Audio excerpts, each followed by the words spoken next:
Hello everyone, কালকে সন্ধ্যের দিকে বসেছিলাম আর এদিকে দেখো আমার আয়ন পাপা কি করছে। ভেবেছিলাম কালকে রাতে আমি ভিডিওটা দিয়ে দেবো, কিন্তু দিতে পারিনি। যাই হোক, এখানে আমার বড় ভাবি নিয়েছিল স্কুলের ড্রেস তৈরি করার জন্য। ওই কাজগুলো একটু একটু করে করছিল, আর কলারগুলো যেহেতু সেলাই হয়ে গিয়েছিলো তাই ভাবলাম যে ভাবিকে একটু হেল্প করি।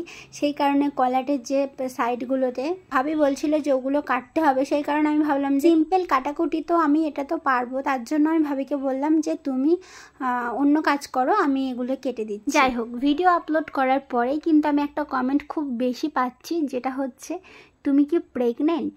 আমি প্রেগনেন্ট কি তোমরা খুব তাড়াতাড়ি শুনতে পাবে। শাবনাম পারভিন কমেন্ট করে, প্রত্যেক দিন কমেন্ট করে এই বোনটা। তো শুধু বলে যে লাভ স্টোরি লাভ স্টোরি। দেখো তোমাদের দাদাভাইকে তোমার এই কমেন্ট থেকে আমি অনেক রিকোয়েস্ট করেছিলাম, কিন্তু তার সময় হচ্ছে না। অবশ্যই আমি যেখানে বলেছি তোমাদের লাভ স্টোরি আমার শেয়ার করব, অবশ্যই তোমরা দেখতে পাবে আমার চ্যানেলে ঠিক একদিন। যাই হোক, একে একে আমি কলারগুলো সব কেটে নিচ্ছিলাম। যদি এগুলো সেলাই করতে পারতাম ভাবির অনেকটাই হেল্প হতো, কিন্তু আমি তো পারি না। চলো নেক্সট ভিডিওতে দেখা হচ্ছে।